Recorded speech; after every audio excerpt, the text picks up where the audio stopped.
Հաղորդման գործընկերն է Տուն դեպո կահույքի սրահը։ Բարի լույս սիրելի հեռուստադիտողներ, այսօր ապրիլի 6-ը մենք լավ տրամադրությամբ սկսում ենք մեր աշխատանքը, 3 ավելի վատ էի, քան այսօր, ժամանակը իրեն ասում է մի քիչ ավելի լավ այսօր։ Իհարկե, մի քիչ ավելի կազդուրված, մի քիչ ավելի առողջ տրամադրությամբ ձեզ ասում ենք բարի լույս եւ առաջարկում իհարկե միանալ մեզ, բարև երկիր։ Բարև Հայք, սիրելի, ինչպես ես։ Փորձում եմ ավելի լավ լինել, դու ինչպես ես։ Ճիշտ ես ասում, այսօր ավելի լավ ես։ Հրաշալի եմ։ Բարև երկիր, բարի լույս ամենամեր սիրելի հետաքրքրասեր հեռուստադիտող, դուք ինչպես եք, հուսով եմ առավոտյան արթնացել եք, ձեր սուրճն ու թեյը արդեն սեղանին է եւ պատրաստվում եք ձեր հոգին, սիրտը, ձեր տրամադրությունը արդեն գործի եք դրել եւ պատրաստվում եք մեզ հետ հաճելի զրույցներ ունենալ եւ լավ առավոտը սկսել, ինչը շատ կարևոր է։ Առավոտը կարծում եմ օրվա ամենակարևոր ժամանակահատվածն է։ Ինչպես կարթնանանք, ինչպես արևին եւ լույսին կբարևենք, այդպես էլ կշարունակվի մեր օրվա հետագա ընթացքը։ Այո, այսօր ապրիլի 6-ն է, օրը կիրակի, բոլորիդ կրկին բարձր տրամադրություն եմ մաղթում, շնորհավորում ենք հոբելյարներին օրվա շատ գեղեցիկ գարնանային օր եք ծնվել, միամսյակի վերջին օրն է այսօր, Հայկ, վերջապես տղամարդիկ խորը շունչ կքաշենք, ասեմ վերջ։ Դա կարծրատիպ է, որ կոտրել ենք արդեն տարիներ շարունակ, մենք շատ սիրում ենք ձեզ ու մի ամբողջ տարի ամենաջերմ վերաբերմունքով ձեզ փոխում։ Ամեն անգամ ասում եմ, որպեսզի դու այսպես մեկնաբանես, դա շատ հաճելի է։ Մենք ամփոփելու ենք շատ գեղեցիկ մի տոնով, իհարկե վաղը նշելու ենք, տոնելու ենք վայրության ու գեղեցկության ամենաքնքուշ, ամենակարևոր օրը Աստվածածնի ավետման օր, այո, դրա մասին իհարկե մի քիչ ավելի մանրամասն ու ավելի էմոցիոնալ կերպով դեռ կանդրադառնանք։ Ես այս բանը ներկայացնում եմ գործընկերոջը Տուն դեպո խանութ սրահ, չմոռանաք զեղչային ճկուն առաջարկների մասին, որը կգործի մինչև վաղը սիրելիներ, չնայած որ տարվա կտրվածքով եթե հետևեք Տուն դեպոյի գործունեությանը, ապա անդադար նրանք ձեզ առաջարկում են զեղչեր ու շահավետ գնումներ, այնպես որ այցելեք, առիթը բաց մի թողեք սիրելիներ եւ հետևեք մեզ իհարկե Երկիր մեդիայի YouTube-յան պաշտոնական ալիքով ու Բարև երկրի Facebook-յան էջով, որտեղ մենք շատ սիրուն ենք ու շատ ակտիվ, ամենակարևորը։ Սիրելիներ, օրվա հոբելյարներին դու արդեն շնորհավորել ես։ Ինձ մնում է միայն ասել, որ ապրիլ ամիսը լինելու է հիմնականում տեղումնառատ ապրիլ, այո, որպես այդպիսին ես ներմուծել։ Այո, ես սա հետևել եմ, ջերմաստիճանը լինելու է նորմայից 1-2 աստիճանով բարձր եւ տեղումները լինելու է նորմային համապատասխան, ինչի տարիքը միանշանակ կա, որովհետեւ բնությունը սիրում է ներդաշնակություն։ Իսկ ապրիլը չմոռանանք, որ հին առածկա չէ, պարվի ուլերը, որը դեռ դիմավորելու ենք։ Դեռ պիտի դիմավորենք։ Օրվա հոգեվոր ու կարևոր խորհրդի մասին խնդրեմ ներկայացնենք։ Այո, Մեծ պահքի 6-րդ կիրակին այսօր կոչվում է Գալստյան եւ խորհրդանշում է Տիրոջ առաջին գալուստը որպես փրկիչ ծառայի կերպարանքով եւ հայտնում Տիրոջ երկրորդ Գալստյան լուրը, այս անգամ արդեն որպես ահեղ թագավոր։ Ինչպես նախկին 5 կիրակիները, այդպես էլ այս 6-րդ կիրակին նույն շղթայի մասն է կազմում, որը 6-օրյա արարչության եւ 6 դարերի կատարյալ տիպն է։ Այս կիրակիով եզրափակվում է մեծ պահքի ոսկե շղթան, որով քրիստոնեական եկեղեցին իր հավատացյալներին պատմում է Քրիստոսի երկրորդ գալուստի խորհրդի մասին։ Ամենակարևոր օրերից մեկը տարվա կտրվածքով, որ մենք տոնում ենք ամենամեծ ու գեղեցիկ հոգևոր տոնը, դա հարության տոնն է, որ այս տարի մենք նշելու ենք ապրիլի 20-ին։ Վստահաբար մենք ավելի մանրամասն իհարկե մի փոքր ժամերը, օրերը կմոտենան ու կխոսենք այդ տոնի արդիվ։ Հիմա շատ կարևոր մի նորություն ընկերներ, որի շրջանակներում համենայն դեպս ես եւ ինձ նման շատ մարդիկ, ովքեր սպորտի մեծ սիրահար են, շատ կուրախանան եւ հատկապես այսօրը կարևորություն կտան այս ամենին, որովհետև 2013 թվականի օգոստոսի 23-ին ՄԱԿ-ի գլխավոր վեհաժողովի որոշմամբ ապրիլի 6-ը հռչակվել է սպորտի միջազգային օր հանուն զարգացման եւ խաղաղության։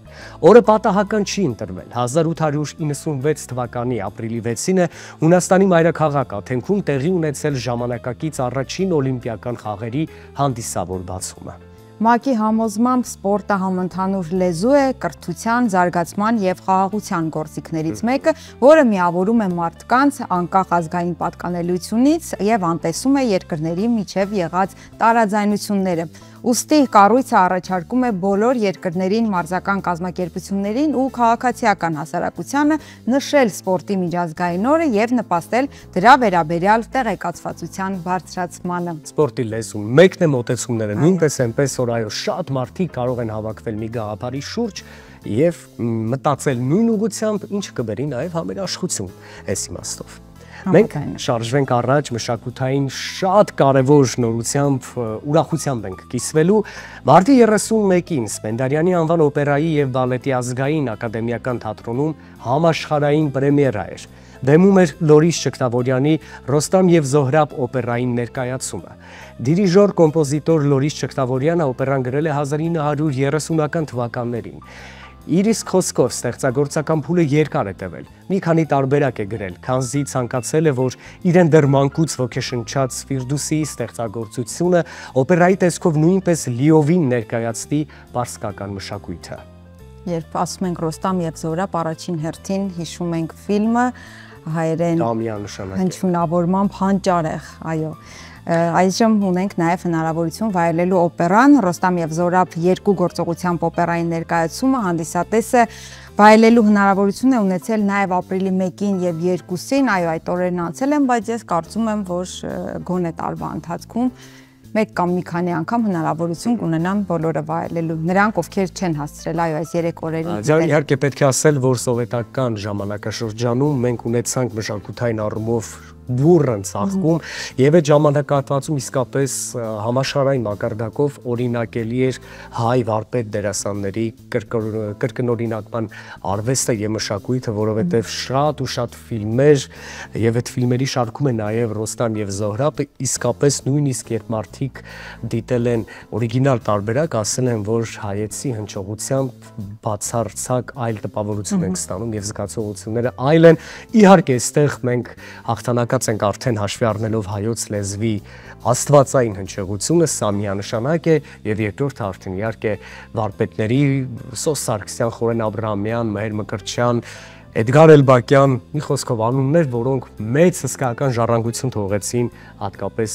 այս ձևաչափի մեջ։ Այնպես որ մենք դրա համար միայն հպարտ ենք ու շարժվում ենք առաջ, ամեցիկ։ Շարժվում ենք առաջ, այո, Լայպցիգի Ֆրիդրիխ Էբերտշտրասե 27 հասցեում բացվել է գրող Ավետիք Իսահակյանի հուշատախտակը։ Հենց այս հասցեում է ապրել հայ մեծանուն հեղինակը Լայպցիգի համալսարանում սովորելու տարիներին։ Այս հուշատախտակի բացմամբ էլ ազդարարվել է Իսահակյանի 150-ամյակի հոբելյանական միջոցառումների մեկնարկը։ Անգերազանցելի Աբուլ Ալա Մահարի պոեմի, բազմաթիվ խոհափիլիսոփայական հեքիաթների, լեգենդների, պատմվածքների հեղինակի 150-ամյակը կլրանա հոկտեմբերի 31-ին, սա որպես նկատառում։ Ես շատ հետաքրքիր զգացողություններ ունեցա, երբ Գյումրիում այցելեցի Ավետիք Իսահակյանի տուն-թանգարան, իսկապես կենցաղավարությունից, ապրելակերպից հենց երևում է համաշխարհային մշակույթի ազդեցությունը Ավետիք Իսահակյանի վրա եւ որպես ստեղծագործող եւ որպես պարզապես քաղաքացի, ով ապրում է իր տանը։ Համենայն դեպս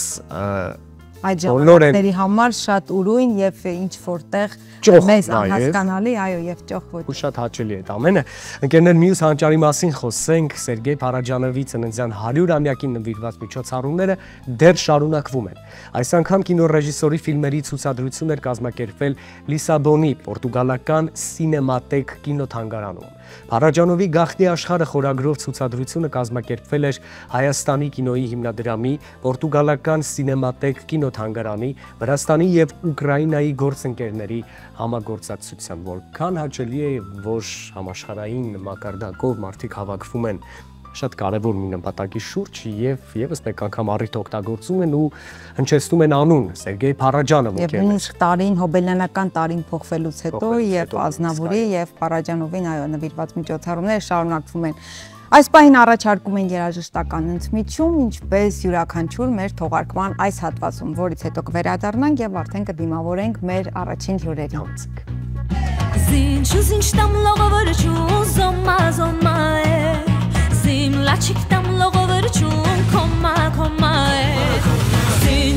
tam logovurçun somma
Շարունակում ենք մեր ընթացքը սիրելի հեռուստադիտողներ, մեզ են միացել երկու հրաշալի աղջիկներ։ Ի սկզբանե ուզում եմ շնորհավորել նրանց միամսյակի կապակցությամբ, նախ բարև ձեզ, բարի գալուս մեր տաղավար։ Բարի լույս։ Քանի դեռ անուններով չենք ներկայացրել ձեզ, բայց տեսնում եք ինչքան ենք շտապում լավ բաներ ձեզ ասել։ Առաջնորդությունը տալով գեղեցիկին։ Իսկ այս դեպքում գեղեցիկը մեր միամսյակն է։ Այնպես որ այս շրջանակներում միշտ լինեք սիրված ու արժևորված ամենակարևորը եւ անձնական տիրույթում եւ մասնագիտության մեջ, որովհետեւ մասնագիտության մեջ մեր երիտասարդները, ովքեր նաեւ շատ տաղանդավոր ունեն հրաշալի նորություն։ Հիշելով ուսանողական տարիները, լինելով պապսեի մեջ, այո, ինչպես սիրում ես ասել, ներկայացրու։ Սիրելիներ, մեզ մոտ աղավարում են Երևանի թատրոնի եւ կինոյի պետական ինստիտուտի ուսանողներ, ներքին փոթորիկ առողջացային է, չէ՞, շուն վերնագիր արդեն։ Ներքին փոթորիկ ներկայացման դերասանուհիներ Էրիկա Դավթյանը, թույլ տվեք գուշակեմ ով է Էրիկան, դուք, ճիշտ է։ Այո։ Եվ Ջուլիա Հարությունյանը, սիրելի Ջուլիա։ Ողջույն էլի, բարի գալուստ։ Նորից բարի լույս։ Ինչպես եք։ Հիանալի, շատ լավ։ Այնպես։ Ես երբ որ տարիները մի քիչ ետ եմ տալիս, մեր ժամանակահատվածում օրինակ ուսանողական կամ երիտասարդական թատրոնը էլի ակտիվ էր, բայց ի ուրախություն ինձ պետք է ասեմ, որ ոչ այնքան, որքան այսօր ունենք ու վայելում ենք թատրոնի ակտիվություն, ինչը շատ հաճելի է, պիտի ասեմ, այդ ինչից է գալիս։ Մինչև կներկայացնենք այն թեման, որի շուրջ կծավալենք հիմնական հարցազրույցը, ուզում եմ հասկանալ ինչից է գալիս այսօրվա մեր երիտասարդական թատրոնի ակտիվությունը։ Եվ նույն ինստիտուտի որպես նախկին ուսանող, եւ դու պատասխաներ, եւ մեր հյուրերը թող պատասխանեն։ Հետաքրքիր է։ Կլսեմ ձեզ, հետո ես կպատասխանեմ։ Շատ լավ։ Երևի թե միջազգային համագործակցություններն է շատացել։ Ամենակարևորը։ Ամենակարևորը, այո։ Եվ մենք էլ այսօր հենց այդ կապակցությամբ ենք այստեղ, քանի որ ներկայացնել ենք ներքին փոթորիկ ներկայացումը, որը մենք ներկայացնելու ենք ռումինացի մեր ընկերների եւ գոլեգաների հետ միասին։ Իսկ մեր սնունդը հայտնվեց Խաչվերուկեն կիզակետում, երբ անսումային փուլեր, եթե անկեղծ, եւ շատ ավանդական ուսումնական ծրագրերից փոխվում էին արդեն Բոլոնիա համակարգի, Բոլոնիան համակարգի, եւ այդ ժամանակահատվածում նաեւ շատ վերափոխում կար կուրսի վարպետների հետ կապված եւ դա առաջին ժամանակահատված էր, երբ Դավիթ Հակոբյանը օրինակ մեզ մի քիչ տվեց այդ ազատությունը, որ բացի ուսանելու այն 4 տարիների շրջանակներում, երբ պիտի լինենք միայն լսարանում, համենայն դեպս դա մեր վրա այդքան չազդեց։ Ու մենք փորձեցինք դուրս գալ լսարանային տարածքից ու նաև ներգրաված լինել տարբեր նախագծերում, պրոյեկտներում, ներկայացումների մեջ, ինչու ոչ եւ այլն եւ այլն։ Բայց մեզ մոտ անսումային փուլեր, այդ իսկ պատճառով մեր ժամանակներում ամենայն դեպս երիտասարդական թատրոնն այդքան ծավալուն չէր, ինչքան որ մենք հիմա վայելում ենք։ Երանի իրենց։ Այո, բայց ես սիրով կպատասխանեմ, բայց ցավոք այդ ինստիտուտի ուսանող չեմ եղել։ Սիրելի հեռուստադիտողներ, Հայաստանում ֆրանկոֆոնիայի երկամսյակի շրջանակում Երևանի թատրոնի եւ կինոյի պետական ինստիտուտի երիտասարդական թատրոնում մարտի 24-ից մեկնարկել է թատերական մեծ ծրագիր, որը շարունակվելու է մինչև մայիսի 16-ը։ Իսկ հա մայիսի 5-ին էլ հենց կկայանա այն ներկայացման առաջնախաղը, որի մասին կզրուցենք արդեն Էրիկայի եւ Ջուլիայի հետ։ Ներքին փոթորիկ։ Եկեք հասկանանք, այո։ Բեմադրել է Ստեֆան Սանֆիրը։ Այո։ Բեմադրել է, այո, բուլղարացի, ռումինացի ռեժիսոր։ Մինչ բեմադրել, այո, հասկանանք գրական հիմքը, հասկանանք ինչ լեզվով է ներկայացումը լինելու եւ հետո արդեն ձեր ներգրավվածության մասին։ Մինչև Ստեֆանայի բեմադրելը մենք Հայաստանում արդեն անում էինք փորձեր, որպես երբ գնանք Բուխարեստ, այնտեղ մեր պատրաստի ներկայացումը լինի։ Նյութը ընտրվել է Փարաջանովի 100-ամյակի կապակցությամբ Նռանգույնը ֆիլմից մոտիվներով հատվածներ, այսպես ասած։ Բեմադրական աշխատանքների մեջ իր դերը ունի նաև Էրիկան, ով ոչ միայն իր մասնակցությունն է ունեցել դերասանական խաղով, այլ նաև բեմադրական աշխատանքների հարցով օգնել է մեզ։ Իրականում մենք երբ գնացինք Բուխարեստ, այնտեղ իրենք ունեին եւս իրենց պատրաստած ներկայացումը եւ մենք կարողացանք, Ստեֆանը շատ արագ կարողացավ մեկ օրվա ընթացքում կազմակերպել երկու ներկայացումների միքսը եւ վերցնել ամենակարևոր հատվածները ու ստանալ մեկ ամբողջական ներկայացում, որը իդեպ շատ մեծ ողջավորությամբ այնտեղ ընդունվեց։ Ստեֆանան նույնպես ուսանողուհի է, ձեզ։ Չէ, Ստեֆանը այնտեղի դասախոսներից հայտնի դերասանուհիներից մեկը, ով ուներ կուրս եւ մենք հենց այդ կուրսի հետ ենք այդ շրջանակներում աշխատում։ Իդեպ հենց այդ կուրսն է Ստեֆանայի հետ մեկտեղ մայիսի 5-ին գալու։ Հրաշալի առիթ է փորձի փոխանակման, Շատ մեծ։ Իսկ հիմա տեսեք դուք ասում եք Փարաջանով Նռանգույն, կարող ենք ենթադրել, որ ներքին փոթորիկը ունի որոշակի ժանրային առանձնահատկություն եւ արդյոք արդյոք պլաստիկական լուծումները այստեղ ակտիվ են թե ոչ, որովհետև միանգամից բնավ չտեսնելով ներկայացումը, բայց մոտավոր այս պատկերացում փիլիսոփայական բեռնարկից կարելի է ենթադրել։ Եվ խորհրդանշական ինչ-որ պատկերները քիչ մասնական։ Այստեղ շեշտը ավելի դրված է հենց պլաստիկայի վրա։ Խոսքային տեսարաններ եւս կան, Սայաթ-Նովայի բանաստեղծություններից հատվածներ ֆրանսերեն եւ հայերեն, իսկ իրենք այնտեղ իրենց ազգային պոետներից ռումիներեն լեզվով, բայց այստեղ խոսքայինը մղվել է արդեն երկրորդ պլան եւ առաջին պլան է եկել սինխրոնությունը դերասանների, մարմնի պլաստիկան, եղել է պլաստիկան։ Ինչու, որովհետև ժամանակակից թատրոնի լեզուն է դա թելադրում, թե ամեն դեպքում ունի այլ արդարացում, որ ներկայացումը շատ ավելի շարժման հիմքով է ներկայացվում։ Կարծում եմ մեր դեպքում որպես երկու տարբեր ազգերի ներկայացուցիչներ, հա, ռումինացիներ եւ հայեր, մենք ընտրեցինք շարժման լեզուն եւ փորձեցինք խոսել այդ լեզվով, որը մեզ շատ օգնեց։ Երկու ազգի ներկայացուցիչ միավորվում են երրորդ լեզվով ներկայացնելու համար եւ հայերեն եւ ֆրանսերեն միաժամանակ լինելու է ներկայացումը ինչպես է։ Այո, եւ նաեւ լինելու է ռումեներեն։ Իրենց կողմից արդեն ռումիներեն։ Շատ լավ, ուզում եմ ինչ կհասկանանք իհարկե թե ներկայացումը հետո էլի ինչ ճակատագիր է ունենալու, գուցե աշխարհական իմաստով կպտտվի աշխարհում մեկ եւ շատերը հնարավորություն կունենան դիտել ներկայացումը, ամեն դեպքում ուզում եմ հասկանալ շատ կարևոր մի բան։ Մենք խոսում ենք հիմա ժամանակակից թատրոնի արտահայտչամիջոցների մասին, ու պիտի ասեմ, որ իմ ուսանողական տարիներից հետո երևի թե ձեր սերունդը սկսեց շատ ավելի մեծ տեղ տալ շարժման թատրոնին։ Ինչու, որովհետև դուք ու ձեր վարպետները տեսնում եք որևէ բաց դերասանի պլաստիկայի հետ կապված, որը թերի էր բեմում, թե պարզապես կապ հաստատելով համաշխարհային մշակույթի հետ եւ նման նախաձեռնությունների շնորհիվ ունենալով այսպիսի շփումներ, հասկացաք, որ ի վերջո այո, նաեւ պետք է լիարժեք տիրապետենք մեր մարմնին, ինչը չնայած որ միշտ էլ կա եւ կարեւոր մաս է կազմում մեր մասնագիտության մեջ։ Ինչու է հիմա այսքան ակտուալ շարժումը բեմում այդ մասով։ Կարծում եմ դա առաջ է եկել հենց նոր contemporary dance ոճով, ժամանակակից պար, այդ իսկ պատճառով հիմա շատ ներկայացումներ հենց Հայաստանում նույնպես այդ ոճը շատ առկա է բոլոր ներկայացումներում, բոլոր նյութերում, դա կլինի ինստիտուտում հենց էտյուդային ինչ-որ վիճակ, դա կլինի հենց արդեն պատրաստի մեծ ներկայացում։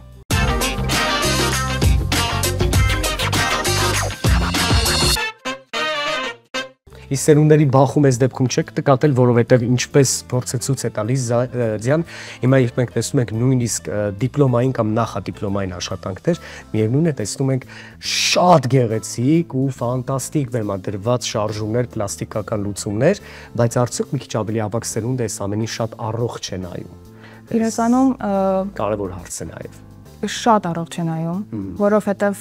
հենց ռեժիսորները իրենք առաջարկում են խորեոգրաֆներին, որպեսզի նրանք բեմադրեն հենց այդ պարային պլաստիկ հատվածները, այսինքն այնպես չի, որ բոլոր ներկայացումներում մենակ ուսանողներն են այդ հատվածները բեմադրում, չնայած որ ունենք նմանատիպ օրինակներ նույնպես։ Ռեժիսորները շատ մեծ տեղ են տալիս հիմա խորեոգրաֆներին, ինչը շատ լավ է։ Բայց եկեք խոստովանենք, որ նաև բարդ ժանր է, որովհետև շարժման միջոցով եւ խոսք փոխանցել եւ տրամադրություն փոխանցել եւ միաժամանակ տիրապետել մարմնի շարժումներին, այդ ամենով հանդերձ բովանդակություն փոխանցել, դա բնականաբար շատ ավելի բարդ է։ Մարմնի լեզուն դա այն լեզուն է, որը որ հասկանալի է բոլորին եւ որևէ լեզվական խնդիր այդտեղ չի առաջանում։ Դրա համար իմ կարծիքով դա նաև պատճառներից մեկն է, որը շեշտը դրել են հենց դրա վրա ու դա զարգանում է ամբողջ աշխարհում, այդ թվում նաև Հայաստանում։ Շատ լավ, հիմա բացի ներքին փոթորկից եկեք հասկանանք, թե ինչ է կատարվելու ֆրանկոֆոնիայի շրջանակներում, որը կտևի 2 ամիս, ինչ հետաքրքիր ներկայացումներ կան, ինչպիսի համագործակցությունների արդյունքներ ենք մենք բոլորս միասին վայելելու, տեսնելու եւ ինչ-որ լավ կարեւոր բաներ քաղելու նաեւ այս ամենից։ Եվ ֆրանսերենի հետ հարցը ոնց է լուծվել։ Արդյոք որևէ աշխատանքներ տարվում են, հա, ուսուցման այս երկամսյակի ընթացքում ուսուցում տարվում է, որպեսզի ոչնդոտ չլինի լեզուն։ Այո, մենք հաճախում ենք ֆրանսերենի դասերի, ինստիտուտի շնորհիվ իհարկե։ Ինստիտուտը նաև ունի իտալերենի դասընթացներ, այո, հնարավորություն տալիս այն ուսանողներին, ովքեր ցանկություն ունեն դրսում իրենց ուսումը շարունակելու եւ նոր լեզու սովորելու համար։ Իդեպ ապրիլի 10-ին ֆրանկոֆոնիայի շրջանակներում ես բոլորին հրավիրում եմ դիտելու Էժեն Յոնեսկոյի դասը ներկայացումը, абսուրդի ժանր։ որը եւս մենք խաղալու ենք ֆրանկոֆոն շրջանակում։ Ամսի 22-ին ունենք նույն հեղինակի Զառանցյան 2-ով ներկայացումը, կրկին անգամ նույն ուսանողական թատրոնում ժամն ու վայրը անփոփոխ։ Պես որ կարող եք գալ եւ բոլոր ներկայացումները լինելու են ֆրանսերեն ենթագրերով, հրավիրված են լինելու ֆրանսիացի հյուրեր, այդ իսկ պատճառով բոլորին լինելու է հասու։ Դասը, եթե չեմ սխալվում, երկու հոգուց, երկու կերպարից բաղկացած։ Երեքը երկրորդական կերպար է, աղախինը ուսուցիչը եւ աշակերտուհին։ Ու աղախինը այստեղ արդեն կապող օղակն է այդ ամեն ինչի, ուսուցչին հրահրողը, սա աբսուրդի ժանր է, որը որ անպայման պետք է գոնե մեկ անգամ նայել եւ հասկանալ, որովհետեւ ՅՈՒՆԵՍԿՕ-ն են հեղինակն է, որ իրեն անպայման պետք է այդտեղ դուք եւս ներկայացած։ Այո, ես աղախնի կերպարում եմ հանդես գալիս, կարող եք գալ։ Դասը ամենայն դեպս իմ ֆավորիտ ստեղծագործություններից մեկն է, այդ իսկ պատճառով միանգամից հետաքրքրություն առաջացրեց ամենայն դեպս։ Շատ լավ, իսկ այս գեղեցիկ ակտիվության մեջ արդյոք մեր ուսանողությունը Թատերական ինստիտուտի իրեն լավ է դրսևորում որ իմաստով։ Ուզում եմ հասկանալ, տեսեք, դուք ընտրված եք այն եզակիներից, ովքեր գնում են, խաղում են, ովքեր ներգրաված են այս ամենի մեջ, այս վարակը լավ իմաստով արդյոք տարածված է ինստիտուտում եւ միտված է նման լավ գաղափարների ինստիտուտի ուսանողության մեծ մասը, թե ամեն դեպքում կան նվիրյալներ, կան ընտրյալներ, ովքեր ուրիշ հայացքով են նայում այս մասնագիտությանը, դրա համար էլ ունենում են հաջողություններ։ Բոլորին է հնարավորություն տրվում, թե դուք ընտրյալ եք։ Թե կամավորության սկզբունքով բոլորի առջև։ Դե հնարավորությունը նախ եւ առաջ տրվում է այն ուսանողներին, ովքեր ունեն որոշակի բազային գիտելիքներ լեզվի մակարդակով, այսինքն անգլերենից բացի գոնե երկրորդ լեզվի իմացություն, այս բaragam նախընտրելի է ֆրանսերեն։ Սա հրաշալի առիթ է միջայլոց։ Ահա, ու իդեպ ինստիտուտը արդեն երկրորդ տարին անունմեջ կազմակերպում է ուսանողների ճանաչողական այցը դեպի Ավինյոն, Ֆրանսիա։ Ավինյոնը դե Եվրոպայի ամենամեծ թատերական փառատոններից մեկն է, ու մեր բուհի ուսանողները այն ուսանողները, ովքեր ունեն անգլերենի եւ ֆրանսերենի գոնե բազային գիտելիքներ, հնարավորություն են ունենում գնալ եւ ծանոթանալ այնտեղի մշակութային կյանքին եւս։ Այսպես նայում եմ ձեզ, լսում եմ ձեզ ու հետաքրքիր մի զգացողություն է ինձ մոտ առաջանում, օրինակ իմ ուսանողության տարիներին մենք իսկապես ենթակա էինք մեր վարպետին, մեր վարպետներին, որովհետեւ այդպես էր կարգը։ Բայց հիմա շատ կարևոր աղբյուրներից լսել եմ, որ ուսանողությունը շատ ավելի համարձակ է, շատ ավելի փորձում են լինել ինքնուրույն, այդպես է թե ոչ միայն անկեղծ։ Դրությունը համաձայնության նշան է մի անգամ։ Համարձակությունը դա լավ հատկանիշ է։ Հանդուգն այստեղ կարող ենք ասել, որովհետև ես քո տոնի մեջ մի փոքր բացասական բան նկատեցի։ Բայց որ հենց այդ համարձակությունն էլ ուղղվում է հենց մեր վարպետների։ Բայց ամեն ինչ գեղեցիկ է չափի մեջ, կարծում եմ համամիտեք ինձ հետ, եւ այսքան նորարարությունները գերազանցում է ուսուցչին, ուրեմն այդպես է նայ սովորել։ Շատ դեպքերում քննարկում ենք, օրինակ ես անձամբ խորհուրդ եմ հարցնում մի վարպետից իմ ուսուցչից, որ հասկանամ, որ բaragam ես ճիշտ կարող եմ անել եւ չսխալվեմ, որովհետեւ սա այն շրջանն է, որ իմ անձը պետք է գտնի իրեն ու իմ ուսուցիչը ինձ օգնում է շատ հարցերում։ Այս ամենից կարող եք ենթադրել, որ վերջին տարիներին նաեւ փոխվել է թատերական ինստիտուտի, կինո եւ թատրոնի պետական ինստիտուտի դասավանդման մեթոդիկան, թե ոչ։ Միանշանակ, քանզի եկել են արդեն նոր ռեժիսորներ են եկել, մեզ մոտ դաս են տալիս նոր մասնագետներ եւ մենք էլ հենց քանի որ ես ներկա պահին սովորում եմ մագիստրատուրայում մեր բուհում, ես էլ երբեմն ունենում եմ հնարավորություն վարելու դաս, անցկացնելու որոշակի, այո, վարժանքներ ուսանողների հետ, այսպիսով որոշակի թարմություն իհարկե կա, բայց չնայած մեր ռեժիսորները, մեր վարպետները, մեր կուրսղեկերը միշտ էլ լսում են մեր ցանկությանը եւ երբեք ոչ մի արգելքներ չեն դնում։ Իսկ ինստիտուտի պատերից դուրս արդեն գործունեություն ծավալում եք որպես դերասաններ, թե դեռ ոչ։ Ես կատարում եմ կրկնօրինակումներ, մուլտֆիլմերի, ֆիլմերի, դեռևս տենց մեծ գործունեություն չեմ ոնց որ կատարում, բայց կրկնօրինակություն եմ։ Հա, ճանապարհին։ Բայց ամեն ինչ արժևում է միանշանակ։ Ես ներկա պահին նաև մեկ այլ նախագծի մասնակից եմ Սերժ Ավետիքյանի ատելյեի երկրեզու դրամատիկական արվեստանոցի մասնակից եմ։ Մեր փորձերը շատ ծավալուն են ընթանում, յուրաքանչյուր ատելյեի ընթացքում գալիս է նոր ֆրանսիացի ռեժիսոր եւ իր նոր նյութերով եւ իհարկե բարդությունն էլ այն է, որ մենք սովորում ենք ֆրանսերեն տեքստեր բավականին ծավալուն հենց երկուշաբթի գալու է մեր հաջորդ վարպետը եւ սկսել ենք հերթական աշխատանքը նոր ֆրանսերեն տեքստի վրա։ Այս պահին դժվար, բայց ճանապարհ հարթող իհարկե աշխատանք է։ Հա, բուհը շատ տալիս է այդ մեծ հնարավորությունը ուսանողներին իրենց գտնելու, իրենց ճանապարհը հարթելու Հայաստանի սահմաններից դուրս նաև, որտեղ այս պահին հենց Բուխարեստի նույն ինստիտուտում, որտեղ որ մենք գնացել ենք, մեր կուրսընկերներից 2 հոգի սովորում են այնտեղ, 1 սեմեստր պետք է սովորեն եւ յետ վերադառնան Հայաստան։ Փոխանակման ծրագրով, այո։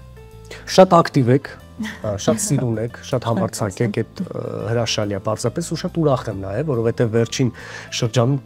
քիչ էի հանդիպում թատրոն եւ կինոյի պետական ինստիտուտի հետ, բայց այդտեղով համասարական թատրոնում սկսեցի շատ ավելի հաճախ զգալ ու հասկանալ ինչա կատարվում ինստիտուտում, իսկապես հաճելի է այս ակտիվությունը։ Ձեր շնորհակալություն, որ ժամանակ գտաք, աղջիկներ, եկաք մեզ մոտ, իսկեցիք մեզ ձեր հաջողություններով, դրանք թող կրկնապատկվեն եւ մասնագիտության մեջ գտնեք ձեզ համար ամենակարևորը եւ ամենահետաքրքիրը։ Ինչի մասին էլ հենց մեր մասնագիտությունը։ Շնորհակալություն նաեւ քեզ վառ հիշողություններ ապարգևելու համար։ Ու միշտ գերազանաք ձեր հաջողություններով։ Հիմա շատ սիրուն եք, ես վստահ եմ, որ լիքը հաջողություն ունեք, դրա համար էլ այսքան սիրուն եք։ Բայց թող կրկնապատկվի ձեր հմայքը։ Դասախոսության է վերածվում արդեն հայկի տեքստերը։ Որտեղ ուրախանում եք տեսնելով նման հետաքրքիր, այո, մեզ մոտ էին Էրիկա Դավթյանը եւ Ջուլիա Հարությունյանը, դերասանուհիներ Երևանի թատրոնի եւ կինոյի պետական ինստիտուտից։ Մենք բարև երկիրն ենք, շարունակում ենք մեր ընթացքը, մնացեք մեզ հետ։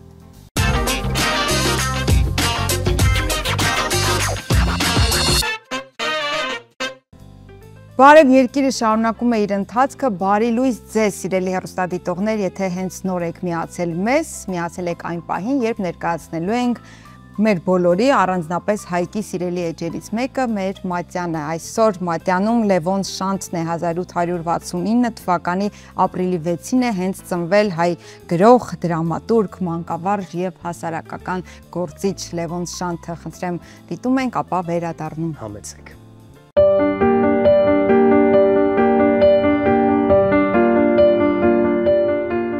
Գրող, մանկավարժ եւ հասարակական գործիչ Լևոն Շանթը ծնվել է 1869 թվականի ապրիլի 6-ին։ Իսկական ազգանունը Նահաշպետյան է, ապա հոր Սեղբոսի անունով Սեղբոսյան է եղել։ Վաղ տարիքում նա զրկվել է ծնողներից։ Նախնական կրթությունը ստացել է իր ծննդավայրի Սկյուտարի ճեմարանում, որից հետո 1884-ից 91 թվականներին Էջմիածնի Գևորգյան ճեմարանում։ Սովորել է նաև Լայպցիգի, Յենայի, Մյունխենի համալսարաններում, խորանալով մանկավարժության եւ հոգեբանության մեջ։ 1899 թվականից ավելի քան 10 տարի դասավանդել է Թիֆլիսի Գալանյան օրիորդաց եւ Երևանի թեմական դպրոցներում։ Թիֆլիսում անդամակցել է Վերնատուն գրական խմբակին։ 1911 թվականից Լևոն Շանթը դասավանդել է Կոստանդնուպոլսի Կեդրոնական եւ Էսայան վարժարաններում։ 1915-ից 19 թվականներին ապրել է Եվրոպայում։ Լևոն Շանթի ստեղծագործությունների մեջ առանձնանում է դրամատուրգիան, որը հայ գրականության բացառիկ արժեքներից է։ Նա եղել է հայ հեղափոխական դաշնակցության անդամ, ինչպես նաև Հայաստանի առաջին հանրապետության խորհրդարանի падգամավոր։ Հայ գրականության մեջ ոչ մի ստեղծագործության այնքան չեն անդրադարձել եւ մեկնաբանել, որքան Լևոն Շանթի Հին աստվածներին, որը գրվել է 1909 թվականին, որը եւ փիլիսոփայական դրամա է եւ պատմական ողբերգություն։ Երկի պատմական հենքում 9-րդ դարի դեպքերն են, որտեղ արտացոլվել են աշխարհիկ եւ հոգեվոր սկզբունքների հավերժական հակադրության, անհատի զգացմունքների եւ գործողությունների ազատության, ազգային կյանքի վերածնման ուղիների խնդիրներ, որոնք մեծ արձագանք են գտել հայ հասարակության մեջ։ Լևոն Շանթը շատ գեղեցիկ ընդգծել է հերոսների, աբեղայի եւ վանահոր կերպարների հակադրությունը։ Մեկը հայացքն ուղղում է դեպի անցյալը, սկզբնականը, մյուսը անհայտը, ապագան։ Հին աստվածներ դրաման նոր որակ էր հայ գրականության մեջ, որպես զգացմունքի, հարափոփող տրամադրությունների եւ ապրումների, մարդու ազատության տենչանքի արտահայտություն։ Լևոն Շանթի Կայսրը, Շղթայվածը, Ինկաց Բերդի իշխանուհին, Օշիմպայլ դրամաները նույնպես պատմական ողբերգություններ են, որտեղ արծարծվել են ազգային ու սոցիալ-հոգեբանական խնդիրներ, նաև անհատապաշտության, հերոսի եւ ամբոխի հակադրության գաղափարներ։ Լևոն Շանթը գրել է նաև հայոց լեզվի դասագիրք՝ Լուսաբեր, Հովհաննես Թումանյանի եւ Ստեփան Լիսիցյանի հետ, Նա կատարել է նաև շատ թարգմանություններ՝ Լերմոնտովի մծերի պոեմը, Էթել Վոյնիչի բոռը եւ այլն։ Լևոն Շանթը մահացել է 1951 թվականի նոյեմբերի 29-ին։ Արմինե Բրսոյան, Բարև երկիր։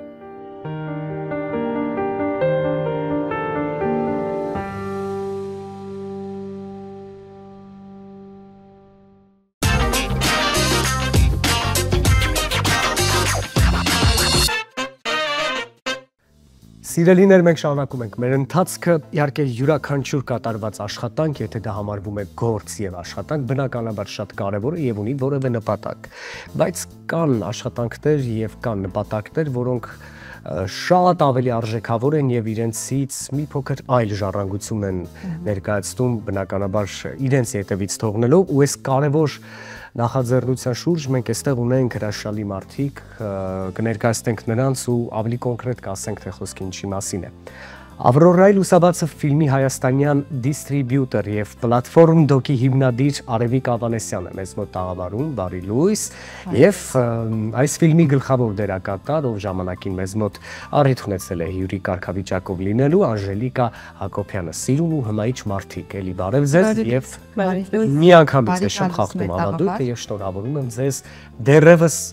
իր ընթացքը բայելով միամսյակի կապակցությամբ։ Շնորհակալ։ Ժպտակ վիշտ եւ ձեր աչքերը փայլ են։ Շնորհակալ եմ ես։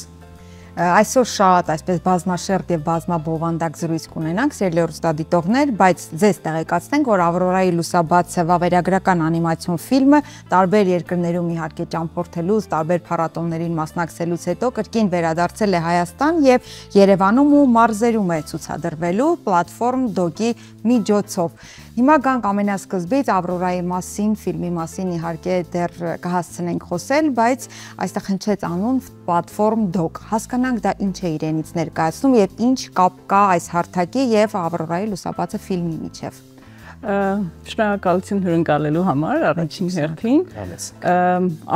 Պլատֆորմ դոկը մի հարթակ է, որը ստեղծվեց վավերագրական ֆիլմերի ոլորտի հետ կապված տարբեր խնդիրներին անդրադառնալու եւ ինչ որ գործունեություն ծավալելու հետ կապված, եւ ուրախությամբ կարող եմ նշել, որ արդեն մոտ 2 տարի է որ ինքը կա, հիմա մենք հիմնադրեցինք արդեն պրոֆեսիոնալ ասոցիացիա, այսինքն Հայաստանի վավերագրողների ասոցիացիա գոյություն ունի եւ առաջիկայում ամռանը կանենք իր մեծ այսպես ասած շնորհանդես անգլերեն բառ կա launch, բայց հայերեն մոռացել եմ ոնց էր։ Ամեն դեպքում այդ սկիզբ դնելը այսպես ասած ավելի օֆիցիալ ձևով կլինի ամռանը եւ մեր նպատակն է հայկական վավերագրական ֆիլմերի հարցերով զբաղվել թե լոկալ Հայաստանի ներսում, թե գլոբալ, այսինքն միջազգային հարթակներում ներկայանալ, հնարավորություններ ստեղծել մեր վավերագրողների համար։ Ի ուրախություն մեզ բոլորիս նշեմ, որ մենք բավականին հաջող վավերագրական ոլորտում ենք եւ արդեն կարելի ասել մոտավորապես 30-ից ավել լիամետրաժ վավերագրական ֆիլմեր ունենք, որոնք աշխարհով ճամփորդում են, բավականին հաջող փառատոներում ներկայանում են եւ վերջերս, չգիտեմ լսել եք թե չէ, Թամարա Ստեփանյանի ֆիլմը Բերլինի փառատոնում էր մրցույթում, որը էլի աննախադեպ հաջողություն է մեզ համար։ Բայց չունեինք մի հարթակ, այդ բացը կար, հա, մի հավաքատեղի, որտեղ կարող էին այսպես ճանաչեին փոխգործակցություն իրականացնել։ Հա, այսինքն շատ խնդիրներ կան, իհարկե, բայց նպատակը մի քանիսն էր։ Առաջինը ու ինչով հիմա շարունակում եմ զբաղվել պլատֆորմ դոկը, դա դիստրիբյուցիան է, այսինքն այդ 30 ֆիլմը, որ ասում եմ, հիմա որ մեկին միտեղ կանգնացնենք ու հարցնենք, գուցե 1 կամ 2 անուն իմանա, մյուսները չիմանա, եւ որոշեցինք սկսել Ավրորայի լուսաբացով մի քանի պատճառով, առաջինը, որովհետեւ այսօրվա մեր աշխարհաքաղաքական իրավիճակը, ներքին քաղաքական իրավիճակը մի տեսակ ուրիշ վեկտոր է ուզում բռնի, բայց ես չեմ հավատում դրան եւ պատտենք, այո։ Ես չեմ հավատում դրան եւ հավատում եմ նրան, որ մենք պետք է չմոռանանք երբեք այն ինչ որ կատարվել է ու միշտ պահանջենք ու հիշենք, անկախ նրանից քանի հոգի կլինենք ու հենց դա մեզ սովորացնում է ինքը Ավրորան, որ երբ որ իր պատմությունը նայում ես 14 տարեկան աղջիկը, որ անցել է այդ դաժանությունների միջով ու մեկը չի չարացել, չի ուզեցել, որ ինքը գոյություն չունենա մեռնի եւ այլն, ընդհակառակը շարունակել է պայքարել թե իր կողմից, թե ուրիշ աղջիկների համար, ուրիշներին է փորձել կյանք ներշնչի ու ի ուրախություն ինձ կարամ ասեմ կամ չգիտեմ հայ ժողովրդի Հայաստանում հիմա էլ շատ ավրորաներ կան, այսինքն աղջիկներ կանայք, ովքեր պայքարում են տարբեր խնդիրների, հարցերի շուրջ եւ այլն եւ բավական հետաքրքիր հաջողություններ են ունենում։ Այս պատմությունը շատ բան է մեզ ասում, մեզ հորդորում, չգիտեմ, ես ինքս շատ եմ ազդվել Ավրորայի պատմությունից, որպես պրոդյուսեր նաև 2 տարի աշխատել եմ ֆիլմի վրա, որովհետև ֆիլմը 7 տարի եւ ավել աշխատանք է իր վրա ունեցել։ Մենք իհարկե դեռ կհասկանանք, ես վստահ եմ, որ դուք լիարժեք պատասխան կտաք, թե հատկապես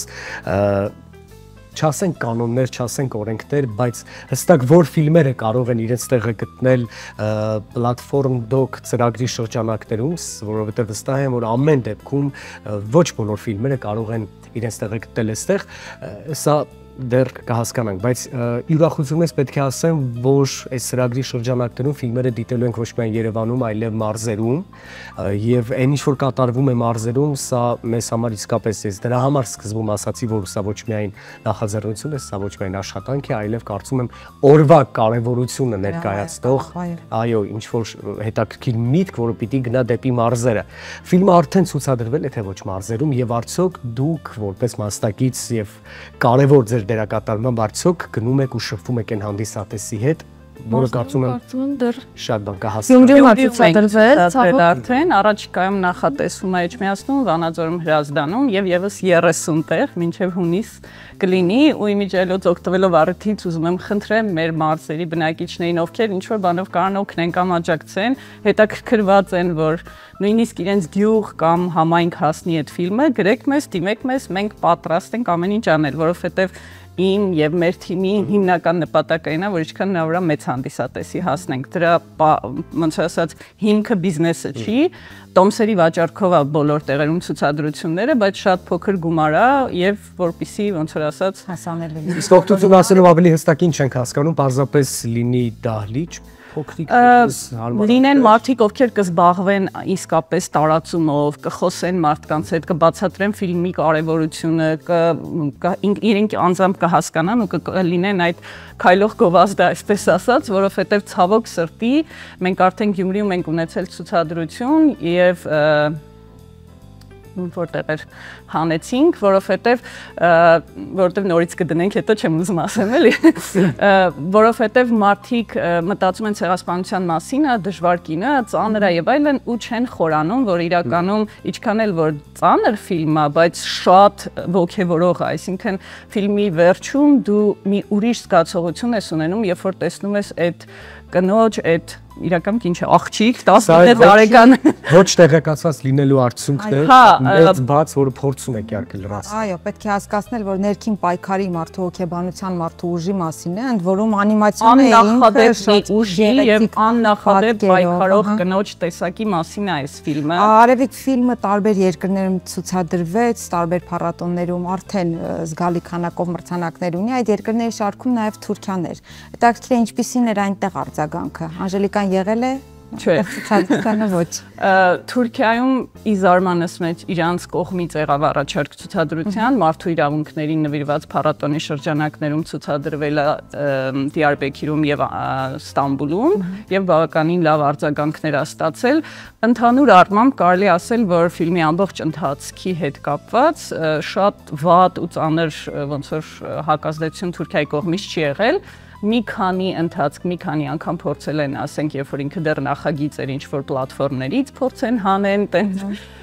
հետո երբ որ ֆիլմը նոր էր դուրս եկել, այդպիսի հարթակ կա Internet Movie Database, IMDb, որ ասում են, այնտեղ մտնում էին երկուսային նշանակում, որ ռեյտինգը գցեին, հետո բոլորով կպանք սկսեցինք բարձր գնահատականներ դրել, էդ էլ հանեցինք։ Բայց ցուցադրությունները հարթ ընթացել են ամեն դեպքում։ Հարթը շատ հարաբերական է ասել, Թուրքիան ոչ մի բան հարթ չի, մանավանդ այսօր,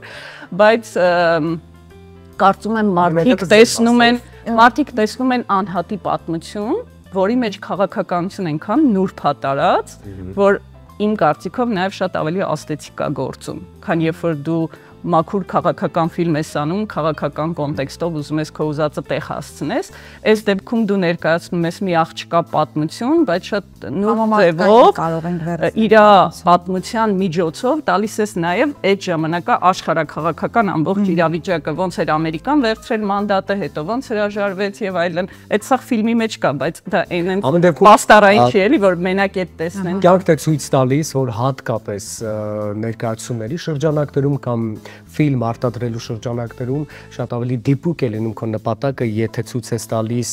ոչ այն կարևոր իրողությունը, որ եղել է, այլ դրանից հետո մարդիկ են անում եւ պատճառային տևական կապերով մարդկանց ճակատագիրը։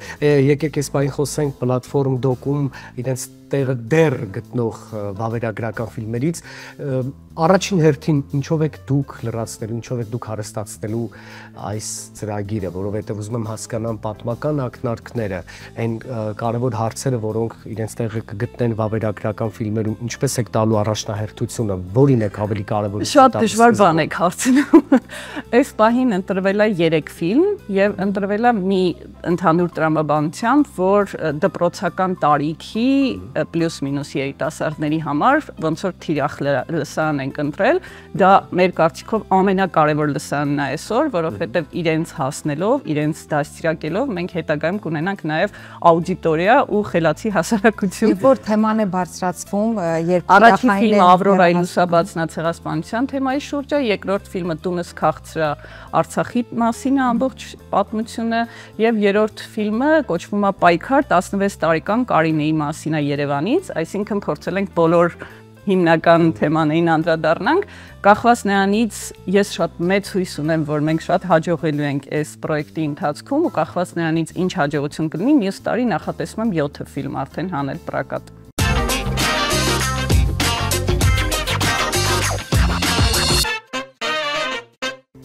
Միտքը մեկն է կարևոր, ամեն դեպքում ես դա հասկացա, որ ծրագիրը հարստացվելու է ֆիլմերով, որոնք սակայն հայի մասին են, պայքարելու մասին են ու դրանով էլ իսկ կդասերակվեն բոլոր այն սերունդները, ովքեր կհետևեն ձեր ցուցադրած ֆիլմերին եւ քաղաքամայր Երևանում եւ մարզերում։ Այո, եւ ոչ միայն կարող են ֆիլմեր նայել, մենք հիմա ունենք բաց հայտ աշխատարանի մասնակցելու, մենք նպատակ ունենք նաև վավերագրության ոլորտը զարգացնելու Հայաստանում եւ ովքեր ունեն լիամետրաժ վավերագրական ֆիլմի գաղափար, կարող են գտնել մեզ սոցկայքերում, գրել մեզ իրենց հայտերը, այնտեղ հայտը բաց է, նշված էր, որ ապրիլի 5-ին է լինել վերջնաժամկետը, մենք հիմա ավելացրել ենք լինելու ապրիլի 12-ին, այսինքն եւս մեկ շաբաթ տալիս ենք հնարավորություն մարդկանց, որ դիմեն, օգնենք իրենց, որպեսզի իրենց պատմությունները, իրենց ֆիլմերը միջազգային ասպարեզ դուրս գան։ Դա մինչև ուր է գնալու ձեր միտքը, ձեր ծրագիրը։ Եթե օրինակ սա առաջին դեպք չի ամեն դեպքում, նման նախաձեռնությունները եթե մարզերում չհաջողվի, կհիասթափվեք ամեն դեպքում, թե ոչ, թե կգնաք մինչև վերջ։ Արդեն իսկ ունեմ մեծ աջակցություն մարդկանց ռեսուրսների առումով եւ գաղափարակիցներ եւ դա ինձ շատ հույս է տալիս, որ մենք կշարունակենք այդ ճանապարհը եւ այնպես չի որ երեք ենք սկսել, մոտ 23 թվականի աշունից ենք սկսել այս գործընթացը շատ փոքր քայլերով, հիմա ավելի մեծ թափով, բայց անցած ճանապարհ ունենք, որի վրա հենվում ենք ու գիտեմ, որ գուցե, այսինքն պետք է հասկանալ հաջողել ինչ ենք հասկանում։ Օրինակ Գյումրիի ցուցադրությանը 50 մարդ էր եկել 600 հոգանոց դահլիճում, բայց դա ինձ համար հաջողություն էր, որովհետև նախընտրական պայքարի ամենաթեժ պահին մենք դրել ենք այդ ֆիլմի ցուցադրությունը եւ նույնիսկ մտածում էի կարողա 10 հոգի գա ու Գյումրիում մի քանի անգամ միջոցառում էլի են կարել շատ քիչ մարդ է եկել, ասենք 2-3 հոգի բան, տենց 50 հոգին դա աննախադեպ մեծ հաջողություն էր իմ համար, ես շատ ոգևորվել եմ դրանից, որ ուրիշ մեկը գուցե հիասթափվեր, որովհետեւ տոմսերի վաճառքը չի եղել ուրիշ աչքափով եւ այլն, այսինքն միշտ պլյուս ու մինուսը կա, բայց նաեւ մարդկային ֆակտորն է կարևոր։ Ես քանի որ նաև արտադրող եմ, ես լրիվ ուրիշ տեսանկյունից եմ եկել այս փուլին, ես հասկանում եմ ոլորտի խնդիրը ու իմ նպատակը այդ ամենը զարգացնելն է եւ հաստատ մեծ, չգիտեմ, ինչ ասեմ, օգնություն ունեմ թե վավերագրողների վստահության տեսանկյունից, որովհետև միասին ճանապարհ ենք անցել, իրանք հաստատ գիտեմ, որ ես գիտեմ ու կիսում եմ իրենց անհանգստությունները, թե հանդիսատեսի տեսանկյունից, որովհետև արդեն միջանկյալ օղակում եմ, մի խոսքով, այդպես հույս ունեմ, որ լավ հաջողություններ կունենանք։ Ամեն դեպքում լսելով ձեզ մի կարևոր բան ենք հասկանում, որ պլատֆորմ դոկը Արևիկ Ավանեսյանի պես ուժեղ է ու չի հասնի։ Այո, չի հիասթափվի, որովհետև պայքարող տեսակ է, եկեք ասենք, չգիտեմ ինչքան կարևորը բովանդակային է ամեն դեպքում։ Գաղափարային։ Այո, որպես այդպեսին կոմերցիոն որևէ նպատակ չի հետապնդում, այնպես որ մարզերում թեկուզ ունենակ 10 կամ 20 հանդիսատես, դա կլինի էլի այդ փոքր, բայց կարևոր հաղթանակներից մեկը։ Անժելիկային դու Այո։ նստած հետաքրքիր է, այո, Ավրորային մարմնավորելուց հետո ինչ փոխվեց Անժելիկայի կյանքում, հիմա ինչ ստեղծագործական ուղի է բռնել Անժելիկան եւ ինչ է անում այս պահին։ Այս պահին աշխատում եմ։ Ռիվայլուհուց։ Այո։ Համարյա մասնագիտությանս ավելի մոտ, երաժշտության բնագավառ։ Զուգահեռ նաև զբաղվում եմ մոդելինգով, տարիներով եղել եմ այդ ոլորտում եւ հիմա նույնպես զուգահեռ զբաղվում եմ նաև այդ ամենով։ Իսկ երաժշտություն ասելով ինչ ենք հասկանում։ Մասնագիտությամբ երաժշտագետ եմ, ավարտել եմ կոնսերվատորիան, այո։ Եվ ներկայապային աշխատում եմ ազգային ֆիլհարմոնիկ նվագախմբում։ Որպես արխիվային բաժնում։ խմբակ Դա էլ, այո։ դա է։ Եվ ունենք հետաքրքիր հաջողություններ այդտեղ։ Այո։ Բավական հետևել էջում։ Դերասանուհու ճանապարհը մնում եք իսած, թե դեռ կան ծրագրեր։ Դա կողքի եմ դրել, բայց անընդհատ մտածում եմ այդ ուղղությամբ, որովհետև ուզում եմ շարունակել ինչ-որ պահի։ Երևի էլի նշել, դերասանական կրթություն չունեմ։ Ու Ավրորան առաջին փորձն էր, գլխավոր դեր առավել ևս։ Եվ մեծ սեր ունեմ այդ ամենի հանդեպ ու ուզում եմ շարունակել անպայման, կարծում եմ հետագայում գուցե մասնավոր գնամ։ Ես վստահ եմ, որ հերվում կա հրաշալի մի առաջարկ եւ այդ առաջարկը կամաց-կամաց ինքն է քեզ մոտենում։ Ես էլ եմ այդ հույսով։ Դու կարող ես հանգիստ շարժվել առաջ, քո մասնագիտությամբ, քո հոբիով, եթե կարելի այդպես անվանել, իսկ առաջարկը ճիշտ պահին ու ճիշտ ժամանակին կգա ու բաժին կհասնի հենց քեզ, որովհետեւ դու գեղեցիկ ես ու տաղանդավոր ու հետաքրքիր, ամենակարևորը։ Ինչ ունենք ավելացնելու մենք սիրելի Արևիկ պլատֆորմ դոկի մասին, եթե ունենք բաց թողումներ լրացնենք ու ամփոփենք մեր հարցազրույցը։ Ճիշտն ասած, հիմա մի քիչ քնացի Անժելիկայի տիրույթ ու լավ առաջարկներ ունեք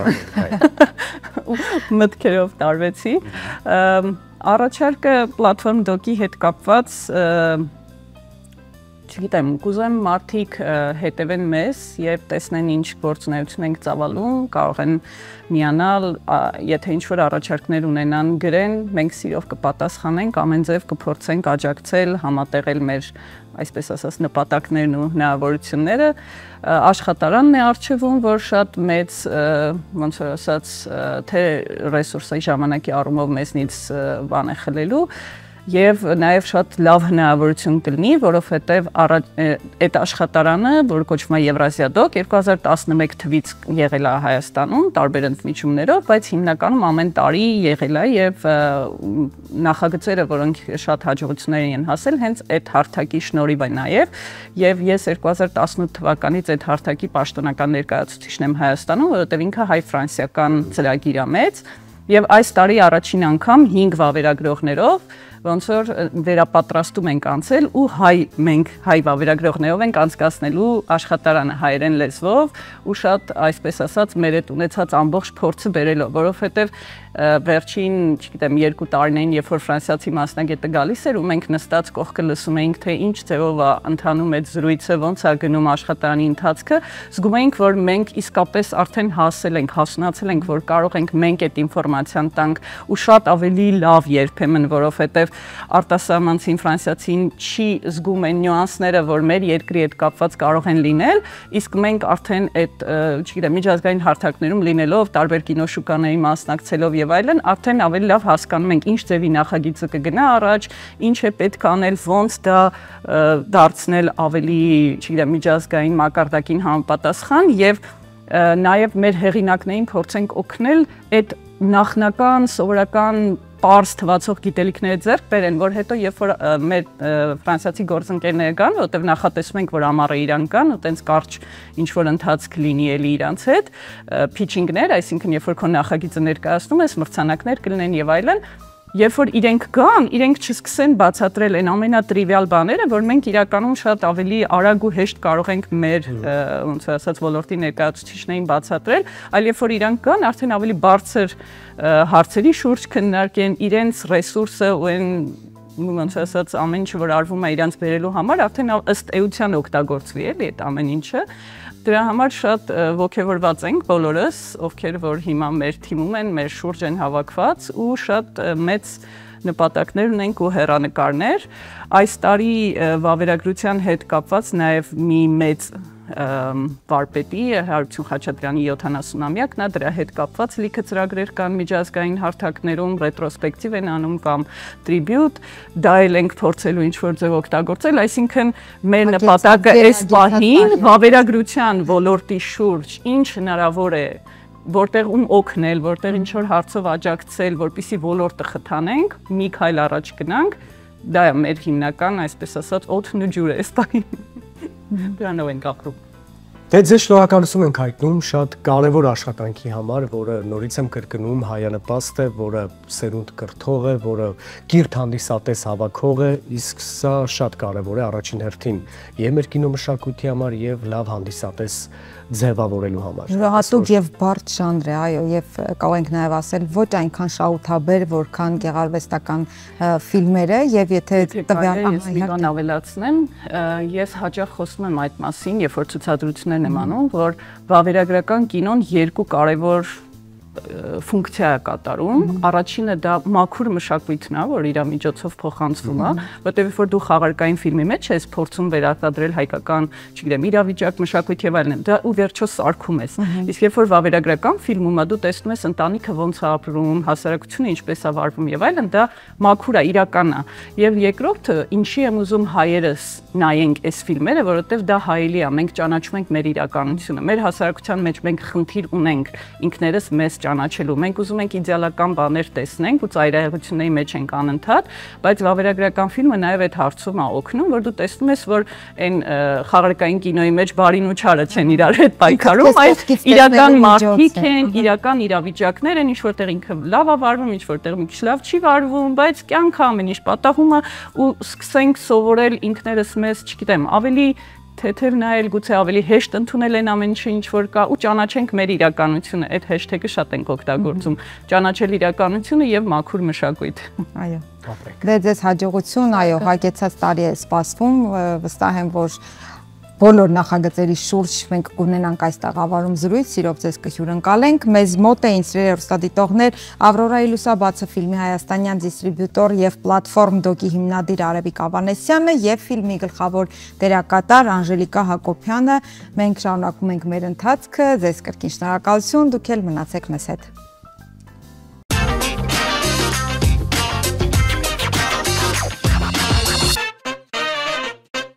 Վերադարձանք մենք տաղավարում ենք ու շարունակում ենք աշխատել, սիրելիներ, հիմա ամենակարևոր ու հաճելի էջերից մեկը ձեզ կներկայացնենք, որ կոչվում է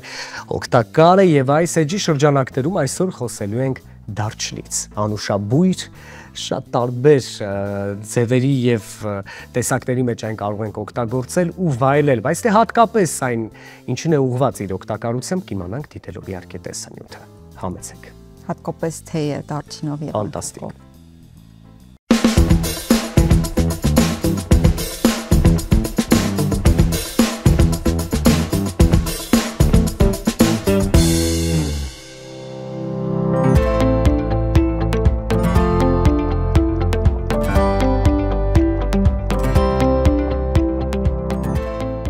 Դարչինն ամենաօգտակար համեմունքներից մեկն է եւ հնում ինչ-որ մի ժամանակ այն հասանելի էր միայն թագավորներին եւ կայսրերին, բայց այսօր այն կգտնվի շատ տնային տնտեսուհիների զինանոցում։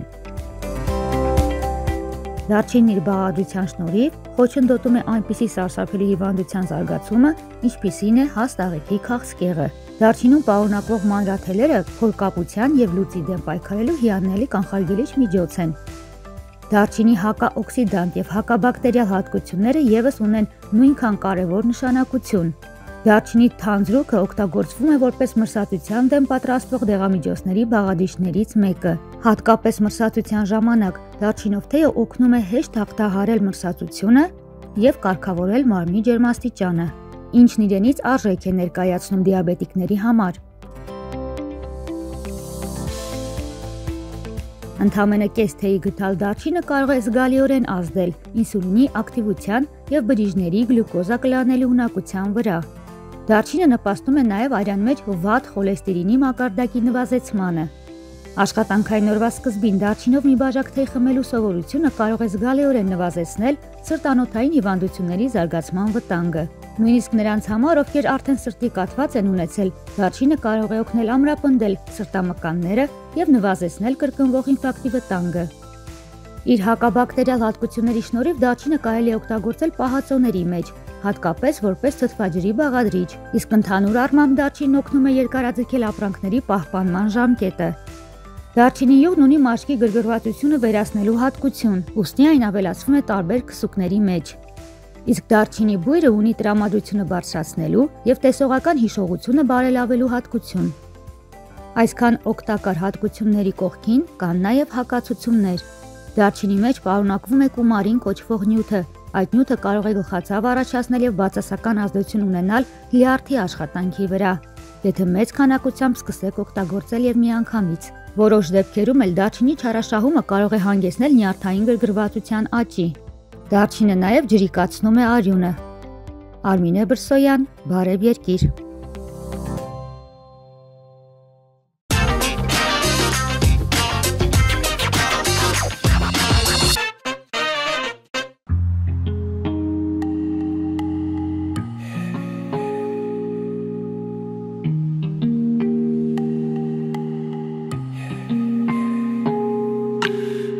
Գնանք ուրիշ երկիր սովորական օտանավով հեռու մի տեղ ծեր խոստացիր անիրական մի նոր լեզվով քեզ հետ կգամ ես ուր ասես միջև հեռուն մոլորակի կգամ անգամ թղթենավով թեկուզ գիտեմ կխորտակվի ինչն է ինձ ու քեզ ամուր կապում Երևի Գնանք լուսին առանց տոմսի Երևի Քեզ համբուրեմ առանց խոսքի Երևի Սերն իսկական գտանք հենց նոր Երևի Չվերջանար սերը մի օր Երազմ էր թող որ դառնա չնկարված մի նոր կինո Կյանքն իրական թող որ սպասի մենք հետ կգանք մի օր հետո Պիտի քայլենք մենք երկուսով համբույրների ճանապարհով Մենք կհասնենք մեկ է իրար դեռ չկապված կամուրջներով Ինչն է ինձ ու քեզ ամուր կապում Երևի Գնանք լուսին առանց տոմսի Երևի Քեզ համբուրեմ առանց խոսքի Երևի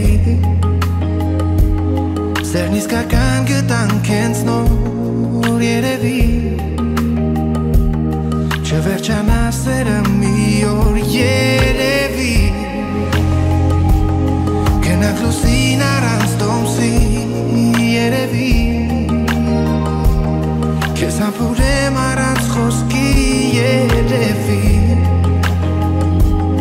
Սերն իսկական գտանք հենց նոր Երևի Չվերջանա սերը մի օր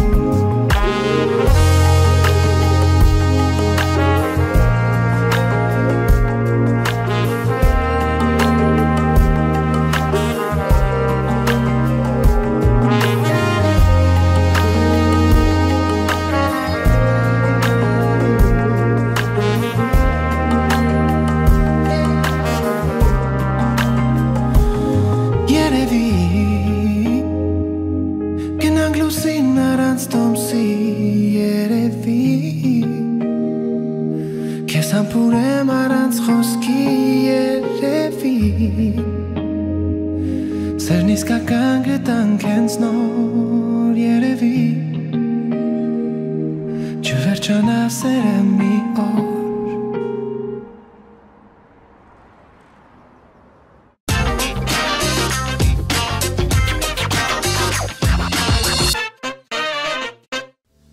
Դե ինչ սիրելիներ, մեզ հուշում են, որ պետք է արդեն ամփոփենք մեր այսօրվա բարև երկիրը, շատ ուրախ ենք ձեզ հետ մեր հանդիպման համար, ինչը շատ հաճելի է, որովհետև ի վերջո մեր նպատակն է, որպեսզի կայանա մեր հանդիպումները ու մեկս մյուսին փոխանցենք միայն լավը, դրականը եւ ուրախը, օրվա լավ սկիզբ ունենալու համար։ Նախատեսել ենք այսօրվա համար այսքանը, մենք կհանդիպենք, բայց մինչ այդ իհարկե կարևոր խոսք ունի ասելու Հմայիչ ու Սիրունզյանն ապողոս։ Նույնապես այնքան էլ կարևոր չէ, ավանդական խոսքեր են իհարկե, որոնք շատ կարևոր են։ Ես իհարկե առաջին հերթին պիտի շնորհակալություն հայտնեմ ձեր կիրակնօրյա սուրճն ու թեյը մեզ հետ կիսելու համար։ Ես պետք է շնորհակալություն հայտնեմ մեր գործընկերոջը, որն է Տուն Դեպո խանութ սրահը, եւ հիշեցնեմ այն հասցեները, որտեղով կարող եք հետևել մեր թողարկումներին։ Դրանք են Երկիր մեդիայի YouTube-յան ալիքը, Բարև Երկրի ու Երկիր մեդիայի Facebook-յան էջերը։ Ավարտվեց ինչպես այսօրվա Բարև Երկիրը, այնպես էլ մեր թողարկումները մի ամսյակի շրջանակում, հայկայո։ Եվ վերջում վաղը ապրիլի 7-ն է, այո, մայրության եւ գեղեցկության օրն է, Մարիամ Աստվածածնի ավետման օրն է, սիրելի կանայք, աղջիկներ, ովքեր արդեն մայրեր են, միշտ լինեք երջանիկ, առողջ, իսկ բոլոր նրանք, ովքեր այդ շեմին են, թող անպայման մայրանալու բերկրանքը, երեխա զավակ ունենալու բերկրանքը վայելեն, որովհետև դա պարզապես աննկարագրելի հրաշք է։ Եվ հասկանալ այդ ամենի կախարդանքը եւ կարեւորությունը, ինչը նույնպես շատ կարեւոր է, ձյան թույլ տուր քեզ նախապես շնորհավորեմ ժամը հետո դու նույնպես դասվում ես գեղեցիկների շարքին, մայրերի շարքին, ժամը հետո եմ դասվում։ Ժամը հետո տոնն է լինել, սիրելիս։ Այնպես որ շնորհավորում եմ քեզ, հարատև թող լինի այն զգացողությունը եւ բերկրանքը, որ վայելել ես տարիներ առաջ քո դստեր ծնունդով։ Շնորհակալ եմ։ Սիրելի կանայք ու աղջիկներ, շնորհավորում ենք բոլորիդ, ժամեր հետո մենք կնշենք տարվա էլի ամենասիրուն տոններից եւ օրերից մեկը եւ կհանդիպենք արդեն մյուս շաբաթ եւ կիրակի, որպեսզի հանգստյան օրեր անցկացնենք ըստ ավանդույթի միասին։